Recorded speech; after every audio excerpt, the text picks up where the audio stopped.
minutes, but our NFL crew will start the conversation today. Neek and another turtleneck today. That's 2 this week. I like it. Louis Riddick will debut a new feature today called The Chronicles of Riddick. And Adam Schefter is along, and we have late-breaking news from his basketball fantasy team. All that and more as we get this thing started with what we are calling must-win weekend. And it kicks off with tonight, Patriots, Rams, a big one. New England, 6-6. They've made an NFL record 11 straight playoff appearances, but they have just a 13% chance of getting in. They need a win. Then the Giants and Cardinals Sunday, a must-win for both. Arizona has lost 3 straight. A loss would drop their playoff chances down to 24%. It's a huge game. And finally, the Bucs back off a bye, taking on Minnesota, battling for the final wildcard spot. Tampa has lost 3 out of 4. They desperately need wins. Here's their coach, Bruce Arians. Just getting in the dance. You know, we've been a 1 seed and won it. We've been a 6 seed and won it. So this year, especially with no fans, the home field advantage is really going to be out the window. It's just going to be lining up and playing in empty stadiums. So it's that what's been a big part of the playoffs in the past is home field advantage. I don't think it's going to be an advantage this year. So it's just a matter of getting in. So that's one interesting way of looking at it. And then there are these numbers. Tom Brady has unquestionably been better this season when Antonio Brown has not been on the field. You see the numbers there, the QBR, the completion percentage, everything else is better. And Brady has 4 touchdowns to 4 picks with AB on the field compared to 24-7 without. And as I bring the crew into the conversation here this morning, again, Neek and D. Wood is here and Louis Riddick, let me share one of the factors in this has been the absence, believe it or not, of Scotty Miller. Scotty Miller had genuinely emerged as the deep threat on this team through the first 7 games of this season. And from the time they brought in Antonio Brown, they've forgotten all about him. He's been targeted only 5 times, while AB has been targeted 29. So I guess I will start with you on this one, Dominique Foxworth. Were the Buccaneers actually better off before they brought in Antonio Brown?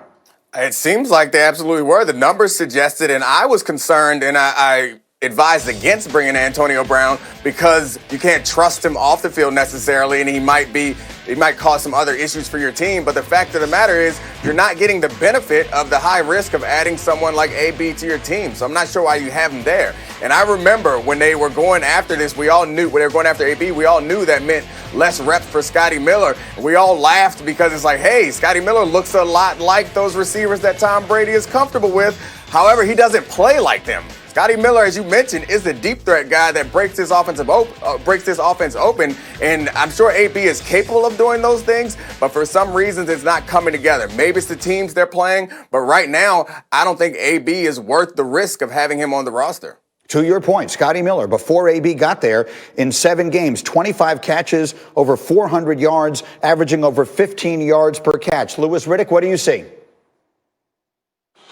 Yeah, look, Scotty Miller has been dealing with some injury, but you're right. Look, he's a guy who had emerged and someone who had become a legit home run hitter for them. And it is disappointing that you have seen his production kind of fall off a cliff. I'm hoping they're able to work him back into it. With AB, look, there's been some shots that really, in football games that he has been playing in, that really have nothing to do with him in terms of them not being able to hit on him, that Tom has just flat out missed them. I think overall, I'm not going to focus too much on the fact that AB is a direct cause of this offense not being as efficient as far as Tom Brady is concerned since he has been there. I'm not going to say it's just him. I'm going to say overall they haven't been executing very well at all. And defensively, you saw what happened to them against Kansas City. They just got taken apart, and they're going to have to adjust some things that way. But they need to get Scotty Miller back going. Tom does need to. He looked bad on the Monday night game that we had down there recently against the Rams. And they overall better start playing better, or they're going to be on the outside looking in. It's a fascinating way of looking at this as well, and we can spend a little time on it later, with so many of these acquisitions feeling as though they were Brady-driven and some of them not working out so well. Maybe AB is not. Maybe Leonard Fournette has not done much. Damian Woody, what are we seeing there in your old quarterback, Tom Brady and the Buccaneers? Are they ready to bounce back in these final 4 weeks and make a playoff run? Greeny, it's hard to turn the light switch on at this point in the season. You are what you are at right now. So what we've seen from the Tampa Bay Buccaneers is just a disjointed unit. You know, they needed the benefit of an offseason with a new quarterback, all the new players, Tom and the new scheme. But what we've seen is Tom Brady missing receivers. disputes about what system is best. Is it Tom's system with New England or this Bruce Arians, system down in Tampa? That's not going to get fixed in December. So I think the Bucs are what they are right now. Do they come out, Dominic, quickly, do they come out and look like a different team after a bye week? It's a very late bye, the latest that anybody had in the sport. Is that enough time, that time off and self-scouting, to come out and look at least a little bit different offensively?